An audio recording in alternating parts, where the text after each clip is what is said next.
January the 6th, 2013, Bojjhanga Bhavana Center, Majjhima Nikaya nomor 10, Satipatthana Sutta. Majjhima Nikaya nomor 10 tentang landasan-landasan kewaspadaan.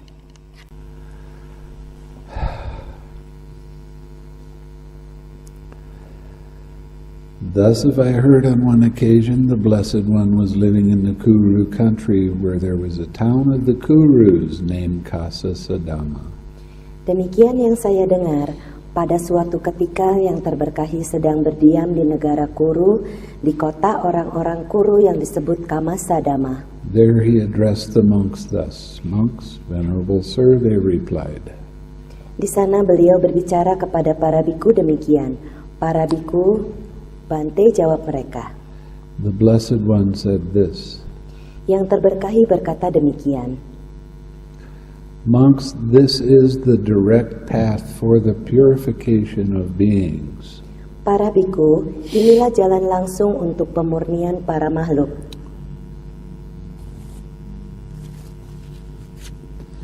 For the surmounting of sorrow and lamentation, Untuk mengatasi duka cita dan ratapan, for the disappearance of pain and grief, untuk lenyapnya kepedihan dan kesedihan, for the attainment of the true way, untuk tercapainya jalan sejati, for the realization of Nibbana, untuk realisasi nibbana, namely the four foundations of mindfulness." yaitu 4 landasan kewaspadaan. What are the four? Apakah yang 4 itu? Here, monks, a monk abides observing the body as a body. Di sini seorang biku berdiam merenungkan badan jasmani sebagai badan jasmani, Ardent, fully aware, and mindful, having put away covetousness and grief for the world. dengan tekun, sepenuhnya sadar dan waspada setelah menyisihkan keserakahan dan kesedihan akan dunia. He abides observing feeling as feeling, ardent, fully aware, and mindful. Ia berdiam merenungkan perasaan sebagai perasaan dengan tekun, sepenuhnya sadar dan waspada Having put away covetousness and grief for the world.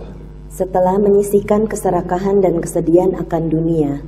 He abides observing mind as mind, Ia berdiam merenungkan pikiran sebagai pikiran ardent, fully aware, and mindful, dengan tekun, sepenuhnya sadar dan waspada having put away covetousness and grief for the world. setelah menyisihkan keserakahan dan kesedihan akan dunia. He abides observing mind objects as mind objects, Ia berdiam merenungkan objek-objek pikiran sebagai objek-objek pikiran ardent, fully aware, and mindful, dengan tekun, sepenuhnya sadar dan waspada having put away covetousness and grief for the world. setelah menyisihkan keserakahan dan kesedihan akan dunia. Now we're going to get into the observation of the body. Kita akan menuju ke perenungan akan badan jasmani. The first part of this is called mindfulness of breathing.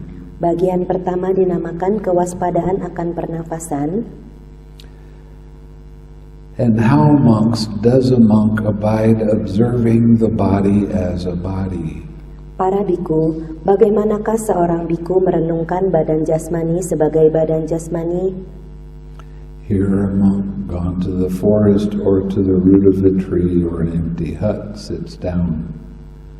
Di sini seorang biku setelah pergi ke hutan atau ke akar pohon atau ke gubuk kosong kemudian duduk. Having folded his legs crosswise, set his body erect and establishes mindfulness in front of him. Setelah bersila, ia menegakkan badannya dan memantapkan kewaspadaan di hadapannya. Ever mindful he breathes in, mindful he breathes out. Selalu waspada ketika menarik nafas, waspada ketika menghembuskan nafas. Breathing in long, he understands I breathe in long. Ketika menarik nafas panjang, ia memahami, aku menarik nafas panjang. Breathing out long, he understands I breathe out long. Atau ketika menghembuskan nafas panjang, dia memahami, aku menghembuskan nafas panjang. Breathing in short, he understands I breathe in short. Ketika menarik nafas pendek, ia memahami, aku menarik nafas pendek. Breathing out short, he understands I breathe out short. Atau ketika menghembuskan nafas pendek, ia memahami, aku menghembuskan nafas pendek. Has anyone heard me say nostril, nostril tip, upper lip, or abdomen? Apakah di sini kalian mendengarkan Bante menyebutkan ujung hidung, bagian dari hidung, di atas mulut, ataupun di perut? No. Why? Tidak, kenapa? Because it's not in the instructions. Karena bagian-bagian itu tidak disebutkan di dalam instruksinya. So, did anyone hear me say to focus only on the breath? Apakah semua orang di sini mendengarkan hanya memfokuskan kepada nafasnya saja? Why? Tidak, mengapa? Because it's not in the instructions. Karena tidak disebutkan di dalam instruksinya. So there's a lot of people that are practicing mindfulness of breathing. Banyak sekali orang yang mempraktekkan anapanasati atau kewaspadaan pada pernafasan, putting their attention on their nostril tip, upper lip, or abdomen. memberikan perhatiannya kepada ujung hidung, di atas mulut, ataupun di perut. Isn't that peculiar? Bukankah itu aneh? Because it's not in the instructions. Karena itu tidak ada di dalam instruksinya. But it is in the instructions of commentaries. Tapi itu ada di dalam instruksi kitab komentar. And what is a commentary? Apakah yang dimaksud dengan komentar? It's someone's opinion about what they think the Buddha was talking about. Yang merupakan opini atau pendapat seseorang yang dia maksudkan, yang diajarkan oleh Sang Buddha. Their opinion can be correct, Pendapat mereka mungkin benar, or it can be incorrect. atau mungkin tidak benar. So we can't take commentaries as the original teaching of the Buddha. Jadi kita tidak bisa mengambil kitab komentar sebagai ajaran asli dari Sang Buddha. So the way we overcome this problem is go directly to what the Buddha says. Jadi cara untuk mengatasinya adalah menuju kembali kepada apa yang dikatakan oleh Sang Buddha. And the key word to the first part of these instructions Dan kata kunci dari bagian pertama instruksinya adalah is he understands. ia memahami. He knows when he takes a long breath and when he takes a short breath. Ia tahu saat menarik nafas panjang atau tahu saat menarik nafas pendek.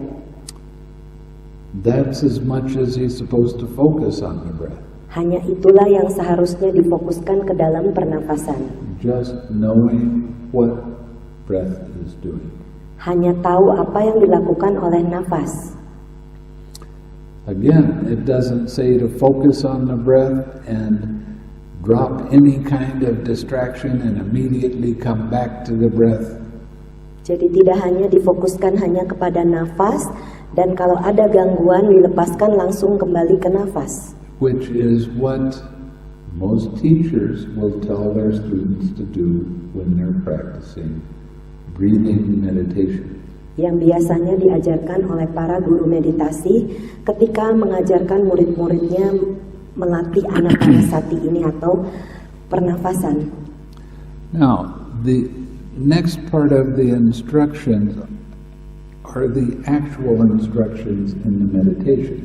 Yang berikutnya tentang instruksinya adalah instruksi tentang bermeditasi. And the reason I say that is because of these three words. Alasan beliau adalah karena kata-kata yang tiga ini. He trains thus. Ia berlatih demikian. Okay, now we're getting down to the actual practice. Jadi kita sekarang menuju ke latihan yang sesungguhnya. I shall breathe in, experiencing the whole body. Aku akan menarik nafas sambil mengalami seluruh badan jasmani. He trains thus, I Yep. shall breathe out, experiencing the whole body. Ia berlatih demikian, aku akan menghembuskan nafas sambil mengalami seluruh badan jasmani. Now this is the key part of the meditation that is not being taught currently in most meditation centers. Yang berikutnya adalah kuncinya di mana tidak diajarkan oleh banyak pusat meditasi lain. He trains thus. Ia berlatih demikian, I shall breathe in, tranquilizing the bodily formation. aku akan menarik nafas sambil menenangkan bentukan-bentukan badan jasmani. He trains thus. Ia berlatih demikian, I shall breathe out, tranquilizing the bodily formation. aku akan menghembuskan nafas sambil menenangkan bentukan badan-badan jasmani. What does that mean? Apa artinya? You experience the entire body? Anda mengalami keseluruhan badan jasmani? When this book first came out, Bhikkhu Bodhi had in brackets, body of breath. Saat buku ini baru keluar, Bhikkhu Bodhi menuliskan badan dari pernafasan di dalam tanda kurung. But in later editions, he doesn't put that in, Tapi setelah edisi berikutnya dia tidak lagi menaruh itu. except in the Anapanasati Sutta, where he conveniently says, oh, that's just an oversight, I want to take that out, but he never does. Jadi dia mengatakan di dalam Anapanasati Sutta bahwa oh ya itu terlewat, seharusnya saya keluarkan itu. This is the 4th edition and it's still in it. Ini adalah buku edisi keempat dan masih ada di sana. If you use the experiencing the whole body of breath, Kalau Anda menggunakan mengalami keseluruhan badan jasmani dari pernafasan, it is very misleading itu sangatlah membawa Anda keluar dari arahnya and causes you to focus on the breath in the wrong way. dan menyebabkan Anda hanya memfokuskan kepada nafas dengan cara yang salah. So when you experience the entire body, you know what posture you're in. Kalau Anda mengalami keseluruh badan jasmani, Anda tahu di postur mana Anda berada. And you can relax any tightness or tension. Dan Anda bisa merilekskan ketegangan dan keketatan yang ada. Sometimes people, they have the nature of being afraid of things. Kebanyakan orang memiliki kebiasaan punya ketakutan pada banyak hal. And they'll sit in meditation with their shoulders up like that. Dan mereka duduk bermeditasi dengan pundak yang mengetat ke atas. Okay, if you notice you're sitting like that, Kalau Anda memperhatikan Anda duduk seperti itu, let that go. lepaskan. And that's basically what that means. Dan itulah yang dimaksudkan di sini. Now, when you get to the next part of the instructions, it says that you have to relax Yang di dalam on the in-breath and relax on the out-breath. Yang dimaksudkan dalam instruksi berikutnya adalah merilekskan saat menarik nafas dan merilekskan saat menghembuskan nafas. So, that changes the entire meditation. Dan itu mengubah keseluruhan meditasi. This one extra step that you put in takes the absorption concentration and makes it a different kind of path. Dan ini dengan hanya menambah satu langkah membawa ke dalam meditasi absorpsi yang membawa ke arah yang berbeda. And the Buddha had already tried absorption concentration when he was a bodhisattva, and he abandoned it because it didn't lead to nibbana. Dan sewaktu Sang Buddha masih menjadi seorang bodhisatwa, beliau sudah melakukan banyak sekali meditasi termasuk absorpsi ini dan tidak membawa ke nibbana. So when the Buddha gave these instructions to use this extra step of relax, it changed the entire structure of the meditation. Sewaktu Sang Buddha meninggalkan petunjuk tentang merilekskan, ini mengubah seluruh hasil meditasinya. One of the reasons I keep talking about using the 6 R's over and over and over again is because it has that relaxed step in it. Salah satu alasan mengapa Bante terus-menerus mengatakan 6R, karena di dalam langkah 6R ini ada langkah rileksnya. Without the relaxed step, you are practicing one form or another of one-pointed concentration. Tanpa Anda menggunakan langkah rileks ini, maka Anda mempraktekkan satu jenis konsentrasi absorpsi atau pencerapan. And as I've shown you a few times, that does not lead to Nibbana. Dan seperti yang sudah dijelaskan sebelumnya, itu tidak membawa menuju ke Nibbana. There are quite a few people that practice this kind of meditation, Banyak beberapa orang yang mempraktekkan jenis meditasi ini, and they are very attached to being peaceful and calm. dan mereka melekat dengan perasaan tenang dan damai. But when you practice one-pointed concentration, Tapi kalau Anda mempraktekkan konsentrasi satu titik, your mind is just glued to one spot.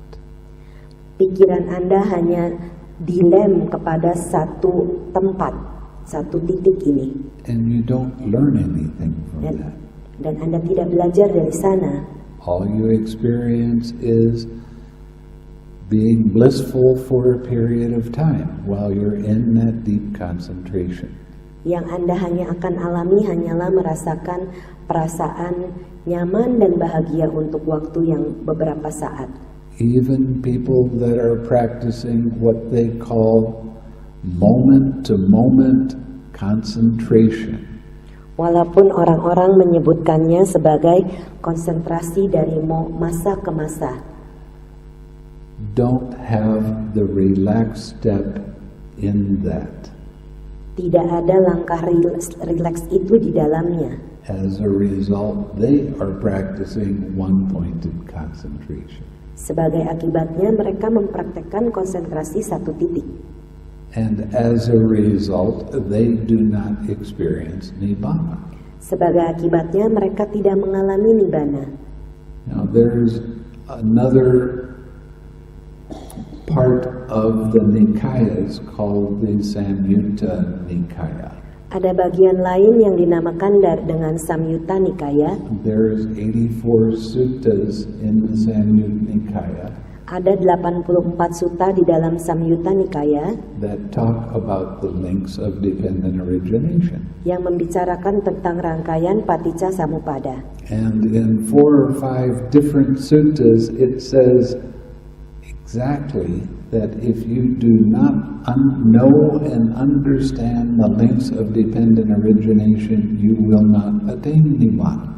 Dan ada sekitar 4 atau 5 sutta mengatakan kalau Anda tidak mengerti atau mengetahui rangkaian Paticca Samuppada atau sebab musabab yang saling bergantungan ini, Anda tidak akan mencapai Nibbana.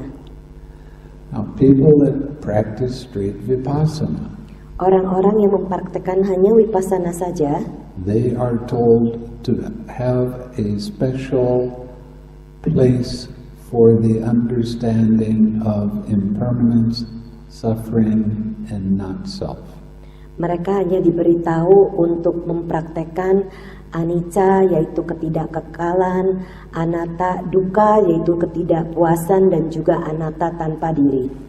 And when they get into the deep stages of their insight knowledge, Kalau mereka tidak masuk ke dalam pengertian langsung yang mendalam, they will tell you that you will see impermanence 3 or 4 times very fast arising and passing away. mereka diberitahu bahwa mereka hanya melihat anicca atau ketidakkekalan ini muncul 3-4 kali, or suffering 3 or 4 or 5 times real fast, atau duka penderitaan 3-4 kali muncul dan lenyap, or not self 3 or 4 or 5 times real fast. Atau anatta tanpa diri 3-4 kali muncul dan tenggelam dengan cepat. And then you will have a blackout, kind of. Dan kemudian akan mencapai keadaan yang seperti gelap. And that's what they call nibbana. Dan itu yang mereka sebut sebagai nibbana. And I believed it Dan waktu itu beliau mempercayainya. so much that I practiced it for 20 years. Beliau begitu percaya sehingga mempraktekannya selama 20-an tahun. Not what I would call immediately effective, Bukan seperti yang beliau sebut sebagai langsung berefektif, because it took me 20 years to figure out that wasn't right. karena memakan waktu 20-an tahun untuk beliau untuk mengerti bahwa itu tidak benar. The thing that's real important for you to remember, Yang sangat penting bagi Anda untuk mengingat adalah anytime you rely on commentarial books exclusively, setiap saat Anda bergantung kepada hanya kitab komentar saja, you're reading an opinion of somebody else. Anda membaca opini atau pendapat seseorang. It can sound very real and authoritative, Mungkin terdengar kelihatannya benar dan penuh otoritas, but it doesn't necessarily have anything to do with the truth of the Buddha's teaching. tapi tidak sesungguhnya berhubungan dengan apa yang diajarkan oleh Sang Buddha. When you talk to Vipassana teachers and ask them exactly what is craving, how do you recognize it, how do you let it go, they will not be able to answer you. Kalau Anda berbicara dengan para guru meditasi Vipassana untuk bertanya apakah arti tanha, bagaimana Anda bisa mengenali dan melepaskannya, maka mereka tidak akan bisa menjawabnya. I know because I went to the major Vipassana teachers and asked them that question. Beliau tahu karena beliau mendatangi beberapa guru Vipassana dan menanyakan pertanyaan-pertanyaan ini. And they couldn't answer it. Dan mereka tidak bisa menjawab beliau. So you're starting to get to understand the importance of that relaxed step, I think. Sekarang beliau pikir kalian sudah mulai mengerti bagaimana menggunakan langkah 6R ini. Every time you use that relaxed step, right after you've relaxed, you notice there's no thoughts. Setiap saat Anda menggunakan langkah 6R ini, setiap saat Anda akan menyadari bahwa tidak ada lagi bentuk pikiran yang muncul. There is no distraction. Tidak ada gangguan lagi muncul. There's only this clear mind Hanya ada pikiran yang begitu jernih, that is very alert. yang begitu waspada. And you bring that clear, alert mind to Dan- your smile. Dan Anda membawa pikiran yang penuh kesadaran ini dengan awas ke dalam senyuman Anda. And then you bring that smile with a clear, alert mind back to your object of meditation. Dan Anda membawa senyuman dengan pikiran yang jernih dan awas ini kembali kepada objek meditasi Anda. Now, by adding this extra step of relaxing, Dengan menambahkan langkah rileks ini, what actually you're doing is stopping your mind from going into deep concentration. yang dilakukan adalah menyetop pikiran Anda masuk ke dalam konsentrasi yang begitu mendalam. And when you add that relaxed step, you still will have some hindrances that can arise. Kalau Anda menambahkan langkah rileks ini, Anda masih akan mengalami gangguan-gangguan itu yang akan muncul. While you are sitting in meditation, Sewaktu Anda sedang duduk bermeditasi, you use that relaxed step, Anda menggunakan langkah rileks itu, you get very familiar with it, and then you start to get into the jhanas. dan Anda mulai mengenali 6R itu dan mulai masuk ke dalam jana. While you're in the jhana, your mind is very firm on wholesome objects. Sewaktu Anda sedang berada di dalam jana, pikiran Anda selalu ada di dalam objek yang baik atau objek yang kusala ini. And when your mindfulness becomes weak, Dan saat kewaspadaan Anda mulai melemah, you're not in the jhana anymore. saat itu Anda tidak lagi ada di dalam jana. Then, guess who comes to dinner? Lalu tebak siapa yang datang berikutnya. You're going to have distractions arise. Anda akan mengalami gangguan-gangguan itu muncul. Now, one of the things that happens for a lot of people Salah satu hal yang terjadi kepada banyak orang di sini adalah is that when they get deeper in the jhanas, saat mereka ada di dalam jana yang lebih dalam, they will get ready and do their sitting meditation, mereka mulai siap untuk duduk bermeditasi and their mind is very active. dan pikiran mereka sangat aktif. A lot of strange hindrances arise, Banyak sekali gangguan-gangguan aneh muncul.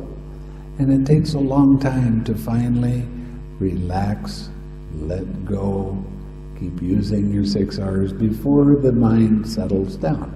Dan akan memakan sedikit waktu untuk mulai melakukan langkah 6R ini, mengenali, melepaskan, rileks, senyum, sehingga pikiran Anda menjadi tenang. And then people come to me and start complaining, Dan banyak orang datang pada beliau dan mulai mengeluh, oh, my mind's running all over the place, I'm so restless. pikiran saya lari-larian, saya menjadi begitu gelisah.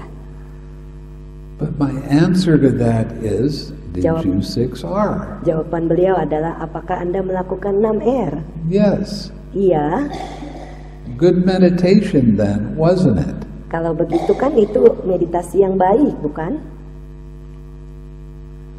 That was a working meditation. Itu adalah meditasi yang sedang bekerja. You had to roll up your sleeves and actually use the 6 R's a lot because your mind was so unruly. Anda harus menyingsingkan lengan dan mulai bekerja karena gangguan-gangguan ini akan terus ada. But after a period of time, all of a sudden, the hindrances stopped. Dan kemudian untuk beberapa saat, tiba-tiba gangguan ini berhenti. Then your mind just stays on your object of meditation just like it's supposed to. Dan kemudian pikiran Anda akan tinggal bersama objek meditasi Anda seperti yang seharusnya ia lakukan. You think. Anda pikir. When your mind has a lot of activity in it, that is good. Kalau pikiran Anda banyak aktivitas di dalamnya, itu adalah baik. Because it's helping you to use your 6 R's, which improves your mindfulness, which helps your mind go deeper.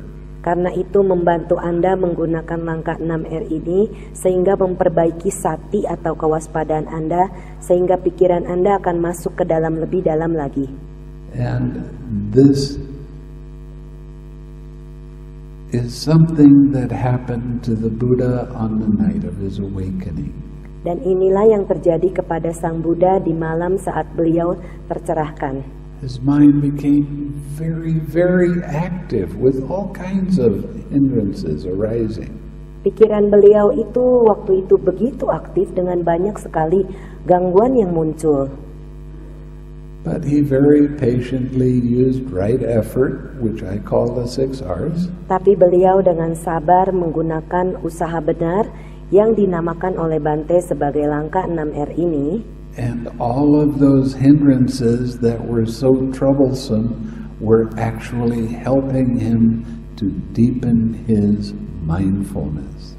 Dan semua gangguan-gangguan ini bahkan sebenarnya membawa beliau masuk lebih dalam lagi ke dalam kewaspadaan beliau.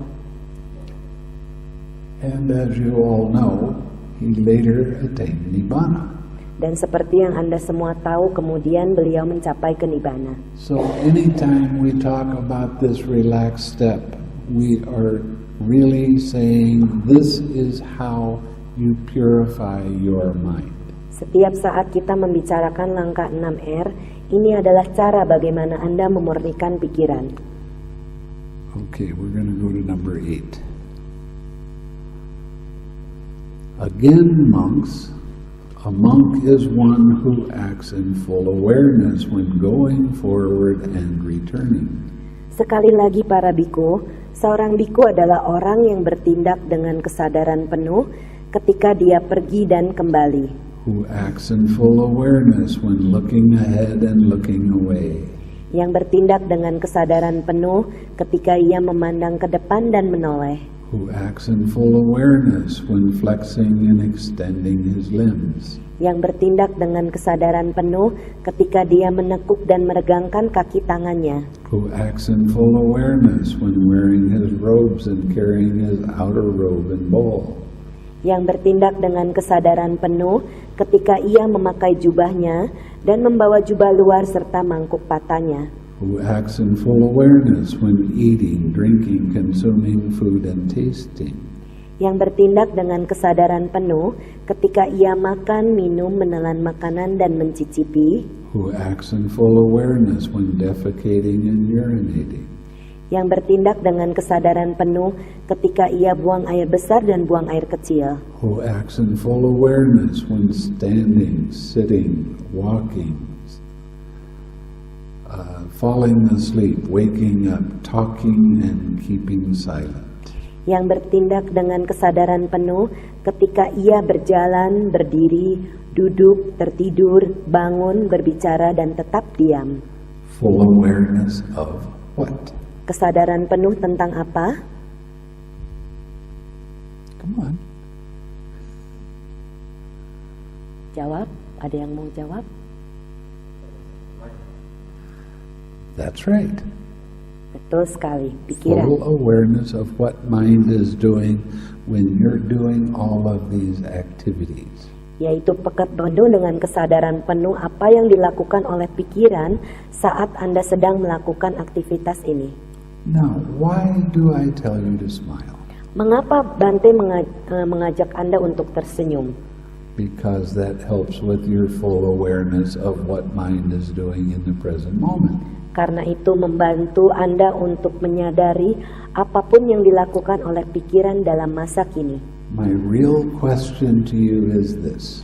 Pertanyaan beliau yang sesungguhnya adalah, Why won't you do it? mengapa Anda tidak melakukannya? I mean, I walk into the dining hall and it's like walking into a dead person's house. Waktu beliau ada di dalam ruang makan seperti masuk ke dalam rumah orang mati. Everybody is so somber. Semua orang begitu asam. Just because I ask you not to talk doesn't mean you can't smile.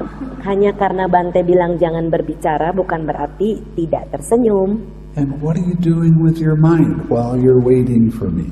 Apa yang Anda lakukan dengan pikiran Anda sewaktu sedang menunggu beliau? Are you staying with your object of meditation and smiling? Apakah Anda tetap tinggal bersama objek meditasi Anda dan tersenyum? Or are you thinking something like, this monk is always late. I wish he would be here on time. Atau Anda berpikir, aduh biku ini telat terus, saya maunya dia tetap waktu. Now, I want to ask you, what kind of mind is that? Bante mau bertanya, seperti apakah pikirannya itu? Is that a mind that has no craving in it? Apakah itu pikiran yang tanpa tanha di dalamnya? Is that a mind that has some expectation? Apakah itu satu pikiran yang punya harapan tertentu? Is that a mind that's critical? Apakah itu pikiran yang kritis? Is that an uplifted mind? Apakah itu pikiran yang ringan? No. So why don't you smile more? Kenapa Anda tidak tersenyum lebih banyak? It certainly makes you feel good. Itu tentunya membuat Anda lebih baik dan lebih nyaman. Do you want to feel bad? Apakah Anda ingin merasakan tidak baik? Then smile. Jadi senyumlah. How hard can it be? Apakah begitu sulitnya tersenyum? Do you understand that when you smile, you are practicing the entire Eightfold Path at that time? Apakah Anda mengerti bahwa kalau Anda tersenyum, saat itu Anda mempraktekkan 8 jalan mulia? So, Jadi, what to do? apa yang harus dilakukan? Senyum. Keep it going. Teruskan. Don't stop. Jangan berhenti. I don't care if you're going to the toilet, Bante tidak peduli kalau Anda sedang pergi ke toilet, taking a shower, atau mandi, or eating. atau makan. You can certainly smile, Anda tentunya bisa tersenyum. and you can wish happiness, Dan Anda bisa mendoakan kebahagiaan. even when you don't talk. Walaupun Anda tidak berbicara. Okay? Ya, Now, you gonna do it? apakah Anda akan lakukan? Senyum terus?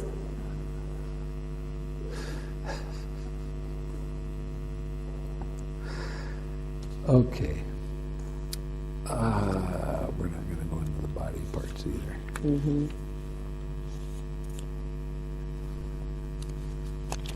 Now we're gonna go to the contemplation of feeling, Dan or sekarang the observation of feeling, excuse me. kita akan menuju ke perenungan perasaan. And how monks does a monk abide observing feeling as feeling? Dan bagaimanakah para biku, seorang biku berdiam merenungkan perasaan sebagai perasaan? Here, when feeling a pleasant feeling, a monk understands, I feel a pleasant feeling. Di sini ketika merasakan perasaan yang menyenangkan, seorang biku memahami, aku merasakan perasaan yang menyenangkan. When feeling a painful feeling, he understands, I feel a painful feeling. Ketika mengalami merasakan perasaan yang menyakitkan, ia memahami, aku merasakan perasaan yang menyakitkan. When feeling a neither painful nor pleasant feeling, he understands, I feel a neither painful nor pleasant feeling. Ketika merasakan perasaan yang bukan menyakitkan pun bukan menyenangkan, ia memahami, aku merasakan perasaan yang bukan menyakitkan pun bukan menyenangkan. Now, I'm going to be asking you some questions and I expect some answers. Bante akan bertanya beberapa pertanyaan dan mengharapkan jawaban dari kalian. When feeling a worldly pleasant feeling, he understands, I feel a worldly pleasant feeling. Ketika merasakan perasaan yang menyenangkan secara duniawi, ia memahami, aku merasakan perasaan yang menyenangkan secara duniawi yang menyenangkan. What is a worldly pleasant feeling? Apakah yang dimaksud dengan perasaan duniawi yang menyenangkan?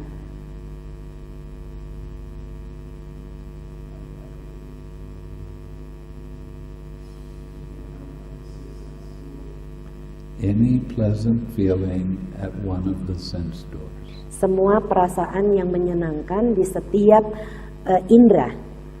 That means a pleasant sight, a pleasant sound, a pleasant smell, a pleasant taste, a pleasant feeling. Yaitu adalah sesuatu yang baik, yang menyenangkan untuk dilihat, menyenangkan untuk dicium, menyenangkan untuk dirasakan di lidah, menyenangkan untuk didengar, menyenangkan untuk dirasakan. A pleasant thought. Yaitu pikiran juga yang menyenangkan. Oh my.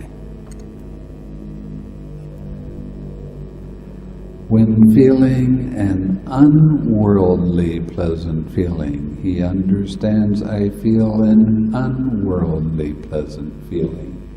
Ketika merasakan perasaan yang menyenangkan secara bukan duniawi, ia memahami, aku merasakan perasaan yang menyenangkan secara bukan duniawi. What is an unworldly pleasant feeling? Apakah yang dimaksud dengan perasaan menyenangkan secara bukan duniawi? You're right. Betul, Getting into a jhana. kita masuk ke dalam jana. When feeling a world, wait a minute. Worldly, painful. When feeling a worldly painful feeling, he understands I feel a worldly painful feeling. Ketika merasakan perasaan yang menyakitkan secara duniawi, ia memahami aku merasakan perasaan yang menyakitkan secara duniawi. What is a worldly painful feeling? Apakah yang dimaksudkan dengan perasaan yang menyakitkan secara duniawi? Come on. Death? Hmm?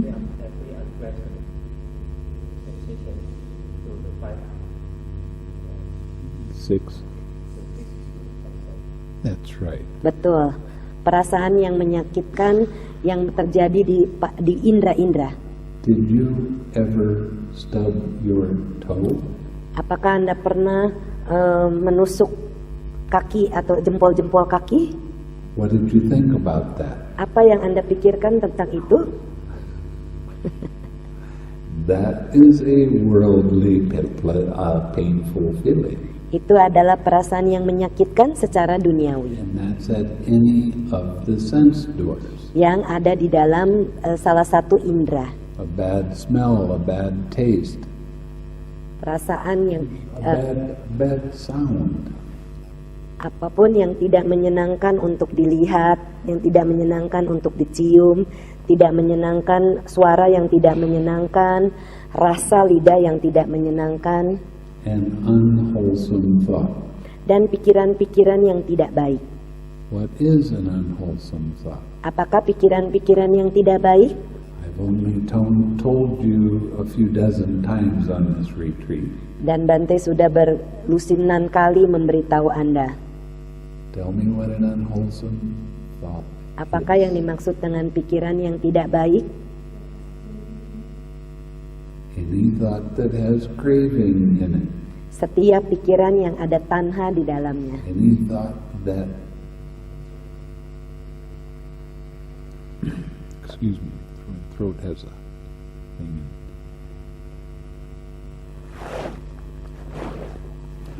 Any thought that you take personally. Semua bentuk pikiran yang Anda anggap sebagai punya milik Anda. This is me, this is mine, this is who I am. Ini saya, ini punya saya, inilah siapa saya. It doesn't matter whether it's sad feeling Tidak menjadi masalah apakah itu perasaan yang menyedihkan or a fear feeling atau perasaan yang tak menakutkan or an angry feeling. atau perasaan yang marah. Any kind of thought that you take, this is me, this is mine, this is who I am. Bentuk-bentuk pikiran apapun yang Anda ambil sebagai milik pribadi, ini adalah saya, ini punya saya, ini adalah siapa saya. Is a painful feeling. Yaitu merupakan perasaan yang menyakitkan. And it is unwholesome. Dan itu adalah tidak baik atau aku salah. When feeling a worldly, neither painful nor pleasant feeling, he understands I feel a worldly, neither painful nor pleasant feeling. Ketika merasakan perasaan yang menyakitkan secara bukan duniawi, ia memahami, aku merasakan perasaan yang menyakitkan secara bukan duniawi. Guess what the question is? Jadi pertanyaannya, tahu? What is a worldly, neither painful nor pleasant feeling? Apakah yang dimaksud dengan perasaan yang menyakitkan secara bukan duniawi? No? I didn't hear you.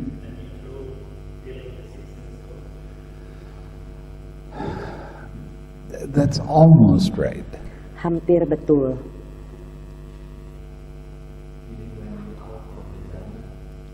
No. It's indifference. Yaitu cuek. Why is this a worldly, neither painful nor pleasant feeling? We're talking about unpleasant, neither non-worldly. painful nor pleasant, Oh. worldly feeling.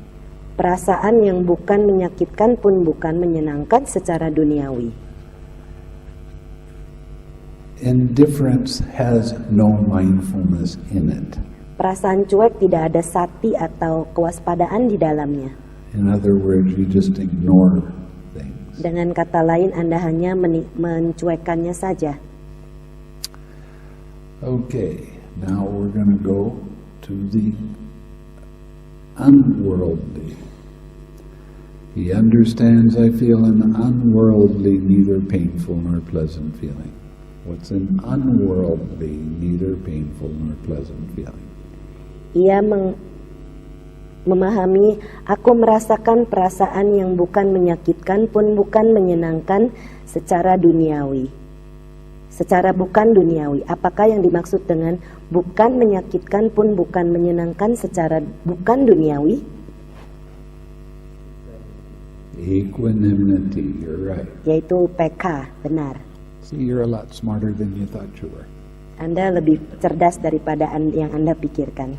Okay, now we're going to go to the contemplation of mind Sekarang kita akan menuju ke perenungan akan pikiran. and how does a monk abide contemplating mind as mind. Dan bagaimanakah para biku, seorang biku berdiam merenungkan pikiran sebagai pikiran? Here a monk understands mind affected by lust as mind affected by lust. Di sini seorang biku memahami pikiran yang dipengaruhi oleh nafsu sebagai pikiran yang dipengaruhi oleh nafsu.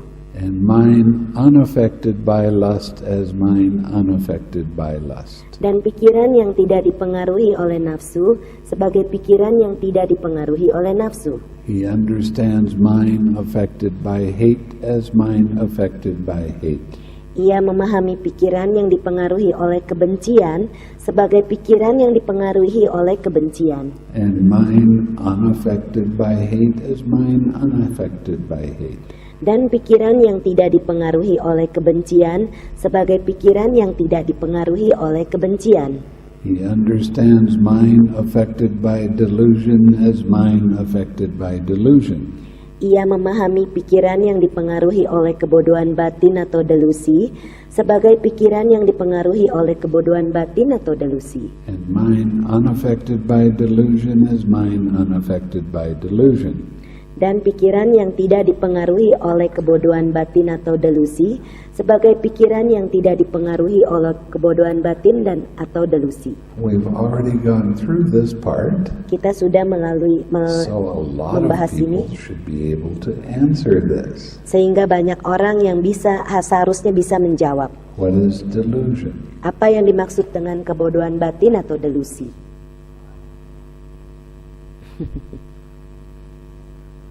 Anybody else?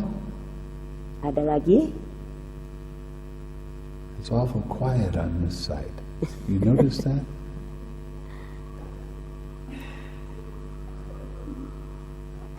What is delusion? Apa yang dimaksud Come dengan on, I delusi already told you. atau kebodohan batin?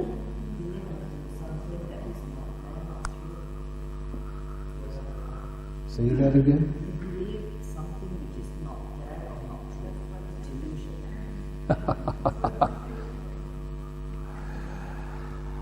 And yeah, that's true, but what is it really? You guys have it. Come on, women. Let's go. Ayo jawab.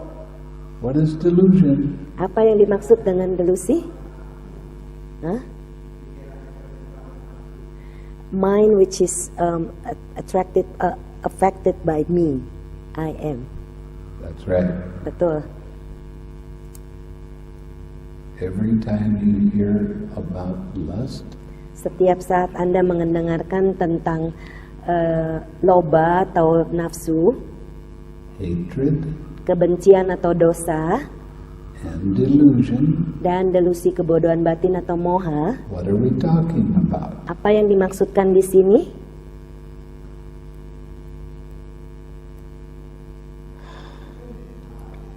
Craving. Tanha atau keinginan. It's just another way of saying craving. Itu adalah salah satu cara untuk membicarakan tentang tanha. Okay?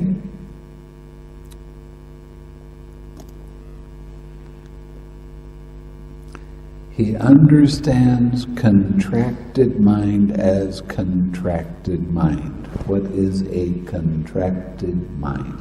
Ia memahami pikiran yang mengerut sebagai pikiran yang mengerut. Apa yang dimaksud dengan pikiran yang mengerut?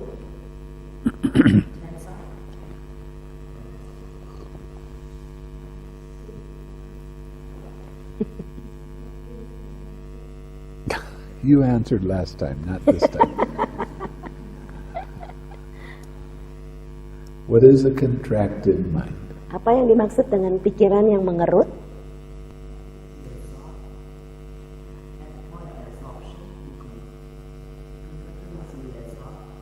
No?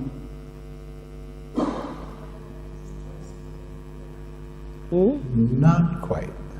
The mind that is not clear and bright, so it's full of cravings.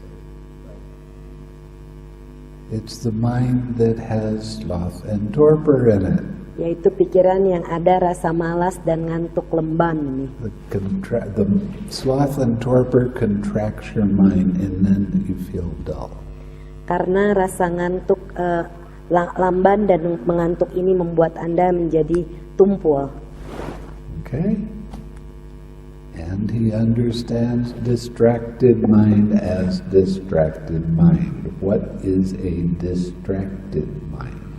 Ia memahami pikiran yang berkelana sebagai pikiran yang berkelana, terganggu. Apa yang dimaksud dengan pikiran yang terganggu atau berkelana?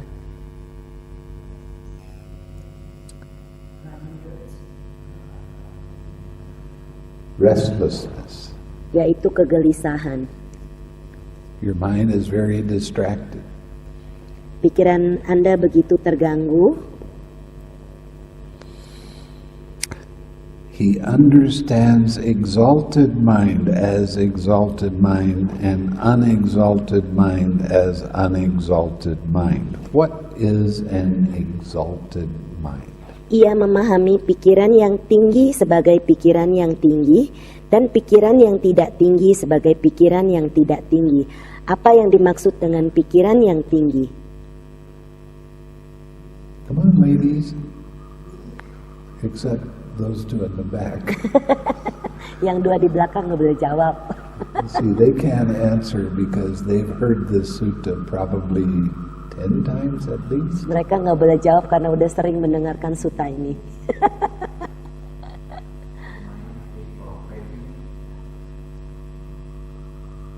Yes, but it's more than that.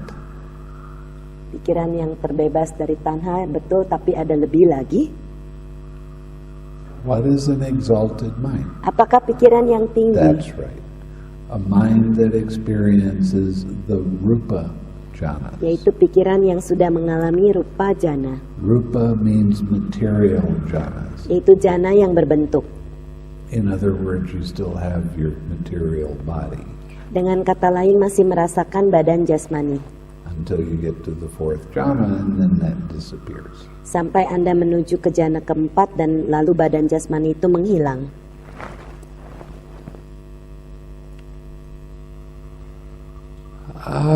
And he understands surpassed mind as surpassed mind. Ia memahami pikiran yang terlampaui sebagai pikiran yang terlampaui. And unsurpassed mind as unsurpassed mind. Dan pikiran yang tidak terlampaui sebagai pikiran yang tidak terlampaui. What is the surpassed mind? Apakah yang dimaksudkan dengan pikiran yang tidak yang terlampaui?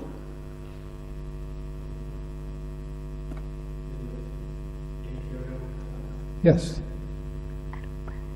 Arupa jhanas. Yaitu arupa jana. Why is that surpassed? Mengapa itu dinamakan pikiran yang terlampaui? Because it went beyond material jhanas. Karena itu sudah melewati jana bentuk atau rupa jana. Okay? Now, isn't this interesting that we're having all of this talk about the jhanas Bukankah while ini menarik saat kita membicarakan tentang jana while we're in the Satipatthana Sutta, the 4 foundations of mindfulness, Sewaktu kita sedang membicarakan tentang 4 landasan kewaspadaan ini, which people that practice straight vipassana take to be as their own personal sutta. di mana orang yang mempraktekkan hanya vipassana langsung saja menggunakan sutta ini sebagai milik mereka. But here we are talking about the jhanas Dan di sini kita membicarakan tentang jhana with mindfulness. dengan kewaspadaan atau sati. Isn't that interesting? Bukankah itu menarik? He understands a collected mind as collected mind and uncollected mind as an uncollected mind. Ia memahami pikiran yang menyatu sebagai pikiran yang menyatu dan pikiran yang tidak menyatu sebagai pikiran yang tidak menyatu. What is a collected mind? Apa yang dimaksud dengan pikiran yang menyatu?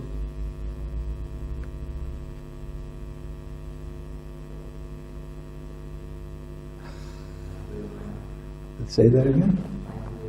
Tranquil mind? Tranquil mind. Yeah. And Dan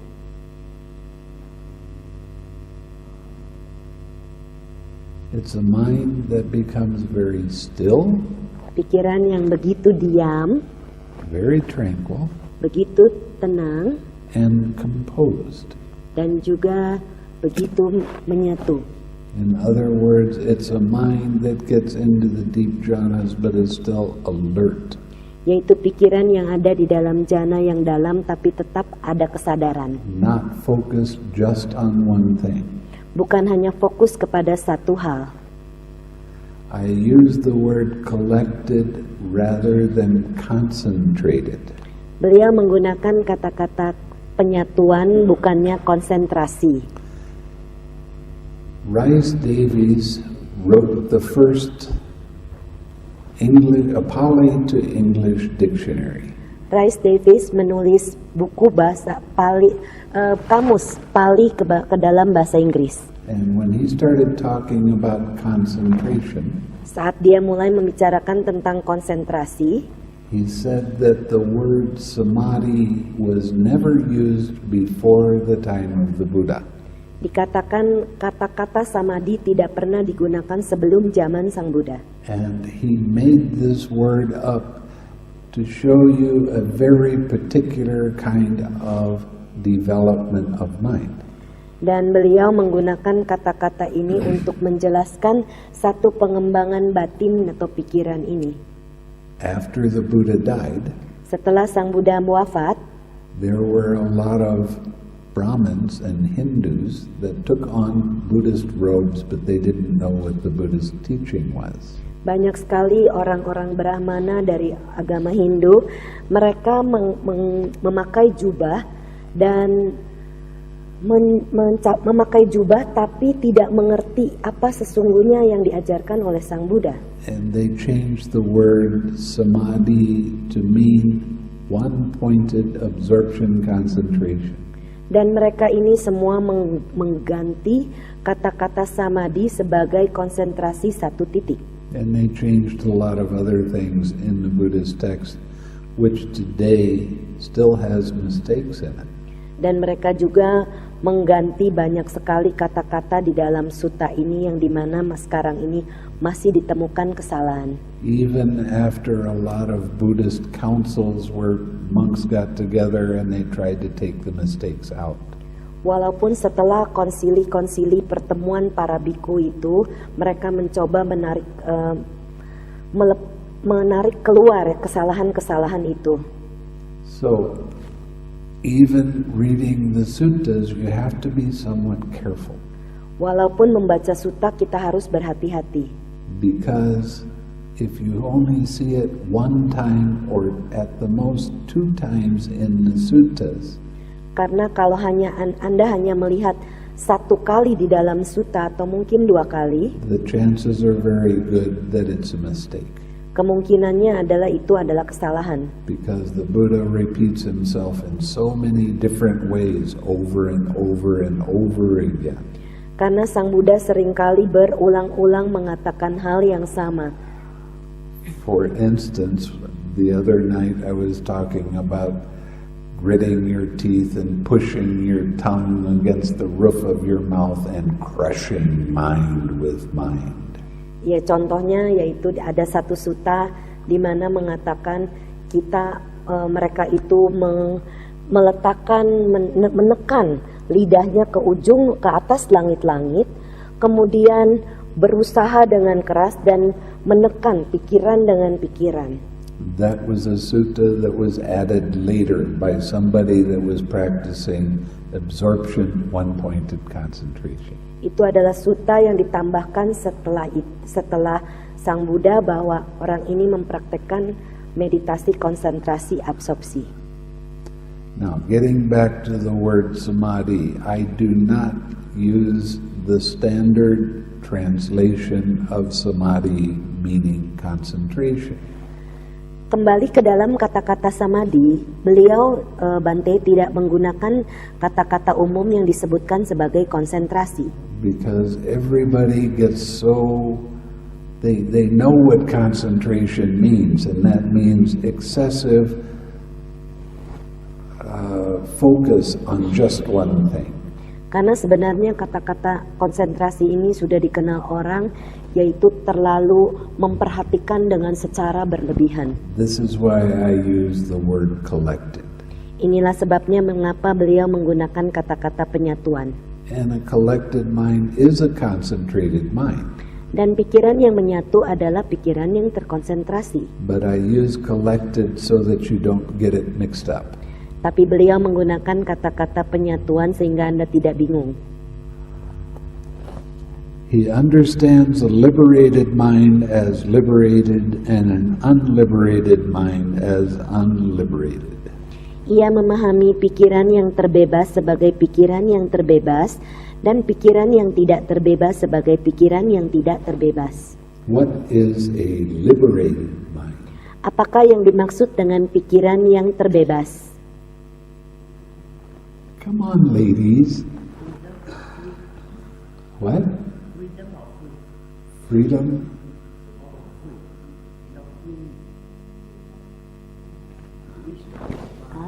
Nibbana. Yaitu nibbana. Okay, now we're going to get to the observation of mind objects. Sekarang kita akan menuju ke perenungan akan objek-objek pikiran. And how does a monk abide observing mind objects as mind objects? Dan para biku, bagaimanakah seorang biku berdiam merenungkan objek-objek pikiran sebagai objek-objek pikiran? In terms of the 5 hindrances. Yang dimaksud dalam 5 gangguan.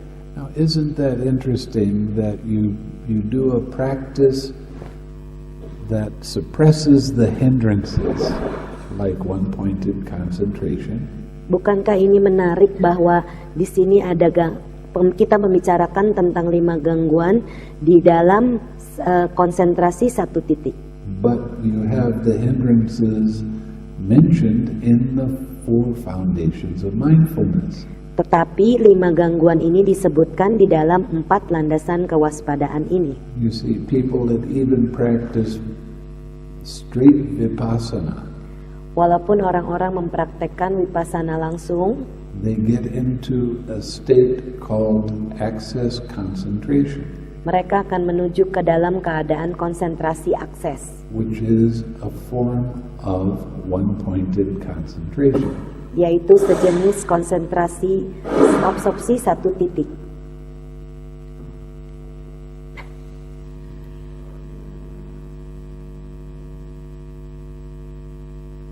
And that access concentration suppresses the hindrances. Dan konsentrasi akses ini menekan gangguan itu supaya tidak muncul.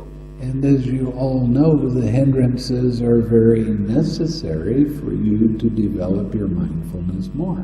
Dan seperti yang Anda ketahui bahwa gangguan ini, niwarana ini, sangatlah penting bagi Anda untuk meningkatkan kewaspadaan Anda. Isn't that odd that people that take the four foundations of mindfulness as their holy sutta, that they don't follow what it says in the sutta? Bukankah aneh orang-orang yang menggunakan konsentrasi absorpsi ini, menggunakan sutta ini, tetapi justru tidak menggunakan gangguan ini sebagai bagian dari sutta mereka. Here there being sensual desire in him, a monk understands there's sensual desire in me. Di sini, seorang biku berdiam merenungkan objek-objek pikiran sebagai objek-objek pikiran. Dengan ada nafsu indera dalam dirinya. Or there being no sensual desire in me, he understands there's no sensual desire in me.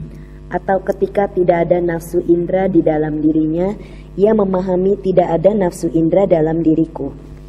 And he also understands how there comes to be the arising of unarisen sensual desire. Dan dia juga memahami bagaimana terjadinya kemunculan nafsu indera yang tadinya belum muncul. How does that come to be? Bagaimana terjadinya?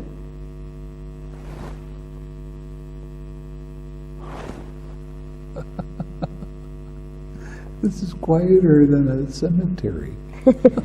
Sepi seperti kuburan. Come on, give me a guess. Coba aja jawab. No?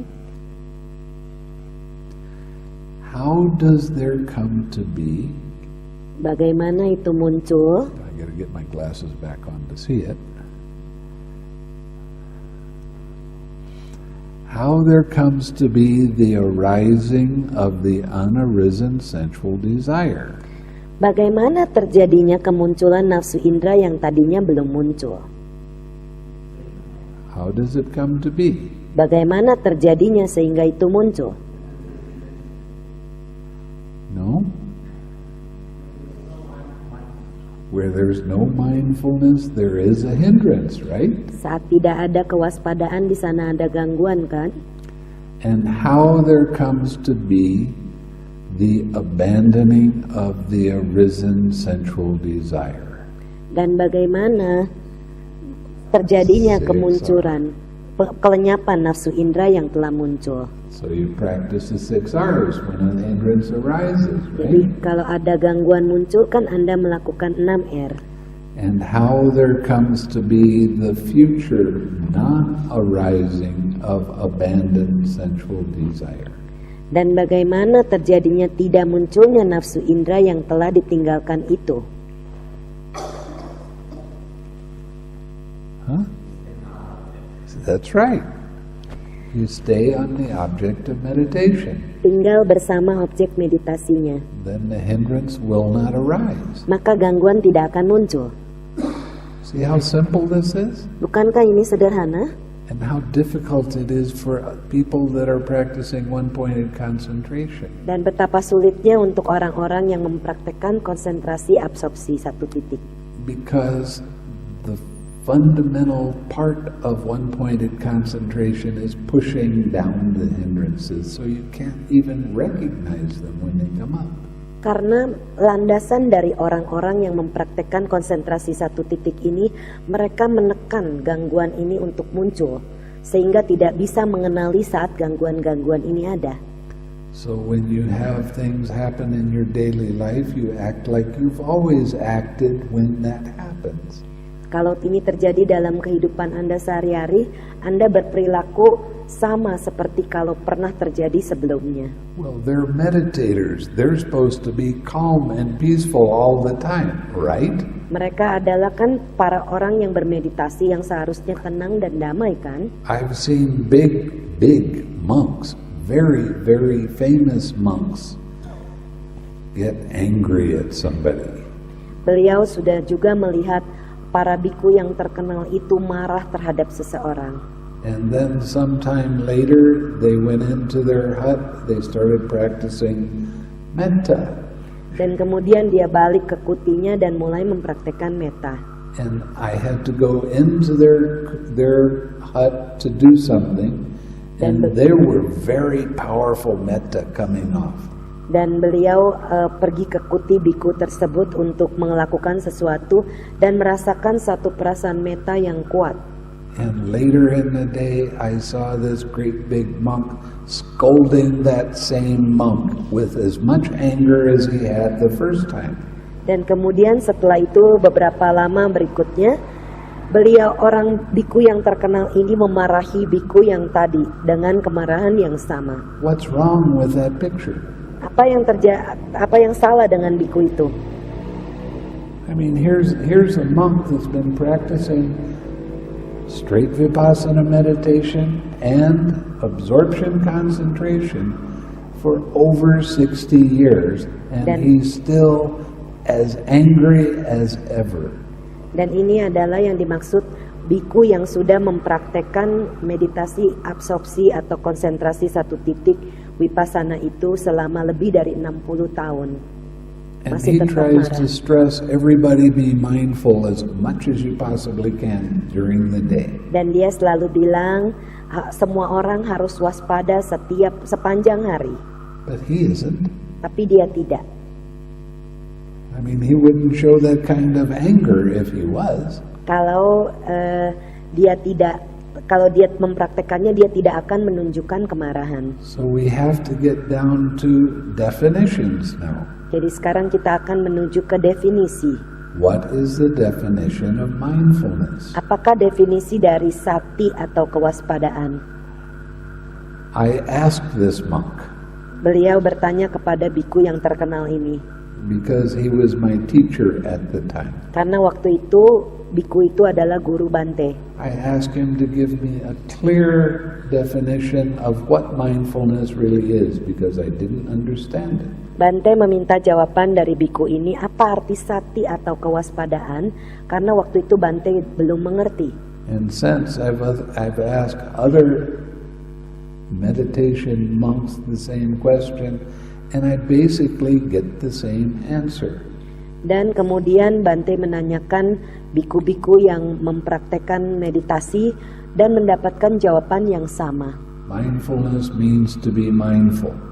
Kewaspadaan berarti haruslah waspada. What in the world is that supposed to mean? Jadi apa sesungguhnya yang dimaksud?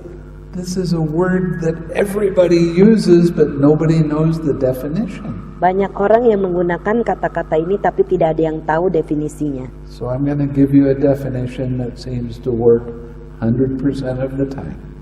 Jadi ini adalah definisi yang Bante berikan yang bekerja 100% setiap saat. Mindfulness is remembering to observe how mind's attention moves from one thing to another. Sati atau kewaspadaan adalah mengingat untuk mengobservasi bagaimana perhatian pikiran pindah dari satu hal ke hal lainnya.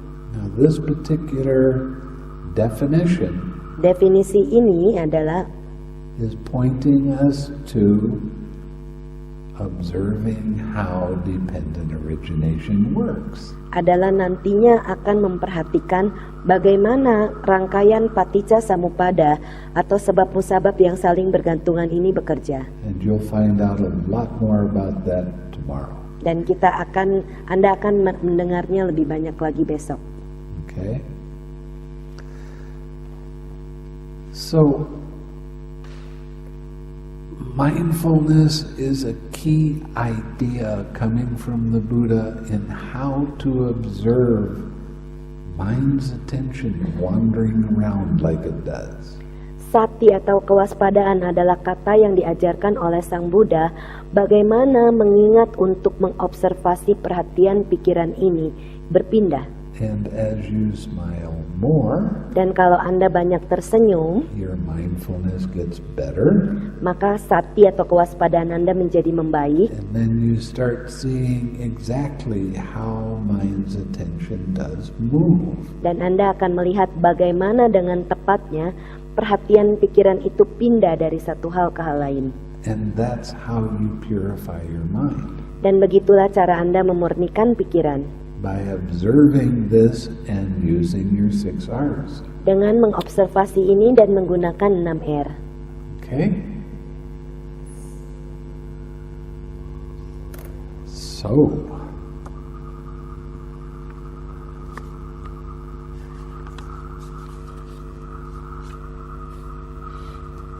the next part of this is called the 5 aggregates. Yang berikutnya adalah dinamakan pancakanda atau 5 kelompok kehidupan. Again, a monk abides observing mind objects as mind objects in terms of the 5 aggregates affected by craving and clinging. Sekali lagi para biku, seorang biku berdiam merenungkan objek-objek pikiran sebagai objek-objek pikiran, sehubungan dengan 5 kelompok kehidupan yang dipengaruhi oleh keinginan dan kemelekatan. And how does a monk abide contemplating mind objects as mind objects in terms of the 5 aggregates affected by craving and clinging? Dan bagaimanakah seorang biku berdiam merenungkan objek-objek pikiran sebagai objek-objek pikiran sehubungan dengan 5 kelompok kehidupan yang dipengaruhi oleh keinginan dan kemelekatan? Here a monk understands such is material form. Di sini seorang biku memahami demikianlah bentukan-bentukan, First noble truth. yaitu kesunyatan atau kebenaran mulia yang pertama. Such its origin. Demikianlah asal mulanya, Second noble truth. yaitu kesunyatan atau kebenaran mulia yang kedua. Such its disappearance. Bagaimana menghilangnya, Third noble truth. yaitu kebenaran mulia yang ketiga. Now, I just got through telling you that when you smile, you are practicing the entire Eightfold Path at that time. Bante baru saja menjelaskan bahwa kalau Anda tersenyum, Anda mempraktekkan 8 jalan mulia ini secara bersamaan. Every time you 6R, you're practicing the entire Eightfold Path at that time. Setiap saat Anda melakukan 6R, maka saat itu Anda mempraktekkan keseluruhan dari kebenaran mulia. So do you get an idea of how the 6Rs and smiling are kind of interconnected and they work together? Apakah sekarang Anda bisa melihat bagaimana senyuman dan 6R ini bekerja bersama-sama? And here I look out at people and they have very somber faces. Dan sekarang Bante melihat mukanya itu asem. What can I do to make you smile Apa and yang keep it? bisa Bante lakukan sehingga Anda bisa tersenyum dan tersenyum terus? I think I have to get some lipstick and paint a smile on your face. Sepertinya beliau pengen ngambil las lipstick dan melukis senyuman di mukanya.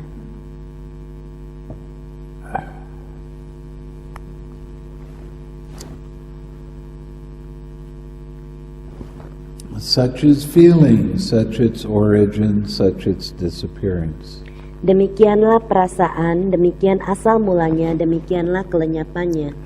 Such is perception, such its origin, such its disappearance. Demikianlah persepsi, demikianlah asal mulanya, demikianlah kelenyapannya. Such is a formation, such their origin, such their disappearance.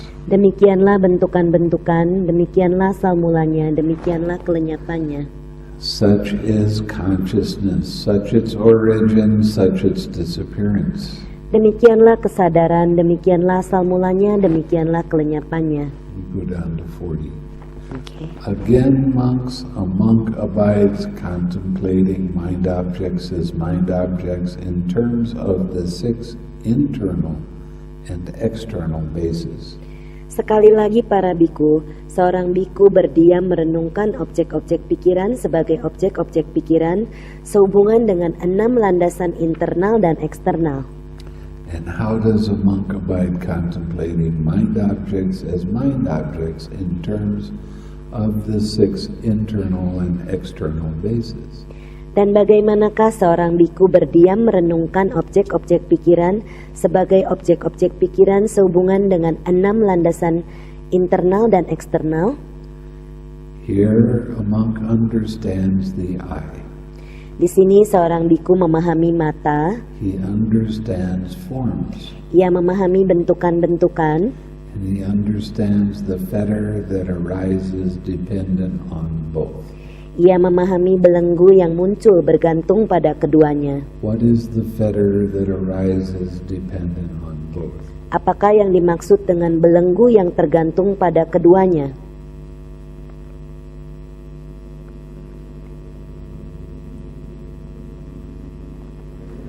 Craving. Tanha, That is the one. itulah. And that is the fetter that arises because of all the 6 sense doors, the internal and external objects. Itulah yang muncul, yaitu tanha atau keinginan yang ada di antara 6 landasan indera. And he also understands how there comes to be the arising of the unarisen fetter. Ia juga memahami bagaimana terjadinya kemunculan belenggu yang tadinya belum muncul. This is the same answer as the hindrances. Dan ini jawabannya sama dengan gangguan. Lack of mindfulness. Karena kurangnya kewaspadaan. And how there comes to be the abandoning of the arisen fetter. Dan bagaimana terjadinya kelenyapan belenggu yang telah muncul. 6 R's. 6R. And how there comes to be the future non-arising of the abandoned fetter.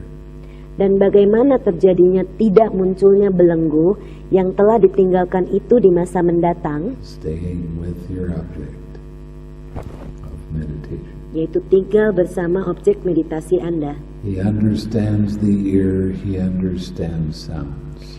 Ia mengerti telinga, ia mengerti suara, He understands the nose, he understands odors.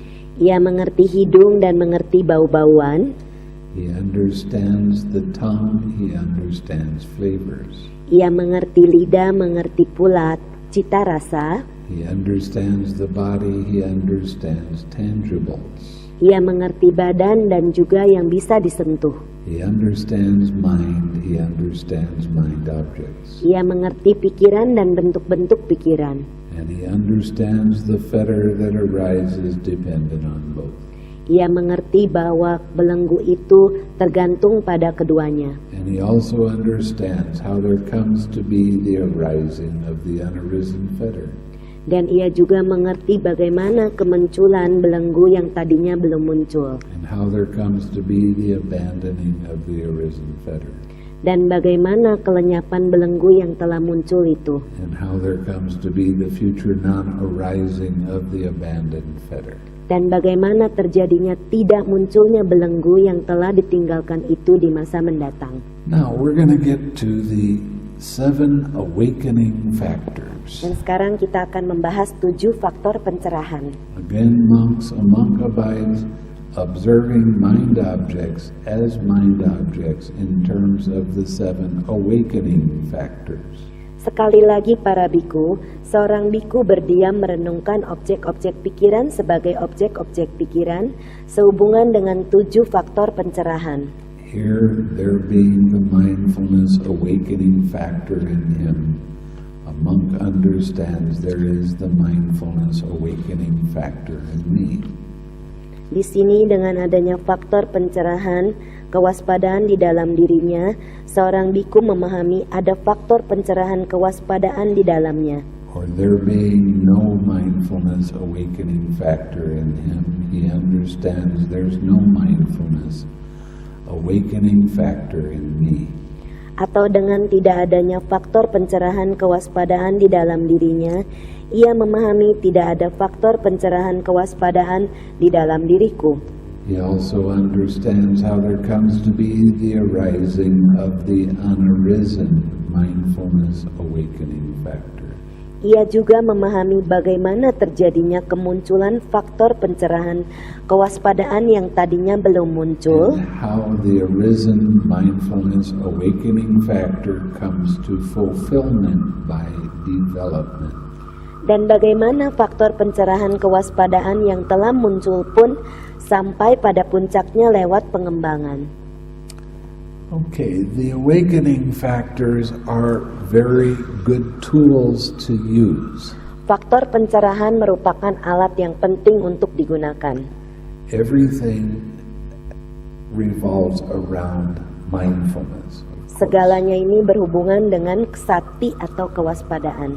The next part of the awakening factors is called investigation of your experience.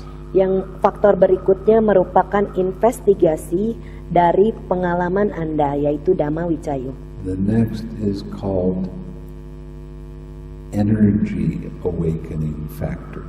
Yang berikutnya dinamakan dengan faktor pencerahan energi atau wirya. Then you have the joy awakening factor. Dan kemudian di sana juga ada faktor kebahagiaan. When you have sloth and torpor, Kalau Anda merasakan ngantuk dan lamban, investigate how it arises. coba investigasikan bagaimana itu bisa muncul. Sloth and torpor and I are old friends. Rasa ngantuk dan lamban ini adalah teman lama. I can tell you exactly how it arises. Bante bisa beritahu bagaimana ini muncul. When you investigate how it arises, you can let go of it more easily. Kalau Anda bisa menginvestigasi bagaimana ini bisa muncul, Anda bisa lebih cepat melepaskannya. Instead of waiting till you start nodding and can't control it, Daripada Anda menunggu sampai Anda terangguk-angguk tidak bisa mengontrolnya. use your mindfulness to investigate how it arises. What happens first? Gunakan kewaspadaan atau sati Anda untuk menginvestigasi apa yang muncul duluan. I can tell you exactly. Bante bisa beritahu dengan tepat. Should I? Mau dikasih tahu?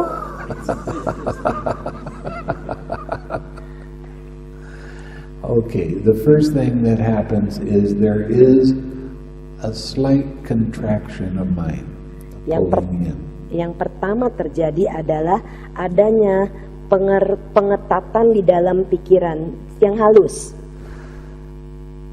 Next, while you're with your object of meditation, you have little tiny thoughts. Kemudian saat Anda berada dengan objek meditasi Anda, ada pikiran-pikiran yang kecil muncul. And you start thinking those little tiny thoughts Dan Anda mulai memikirkan pikiran-pikiran yang kecil itu muncul while you're still with your object of meditation. sewaktu Anda sedang bersama objek meditasi Anda.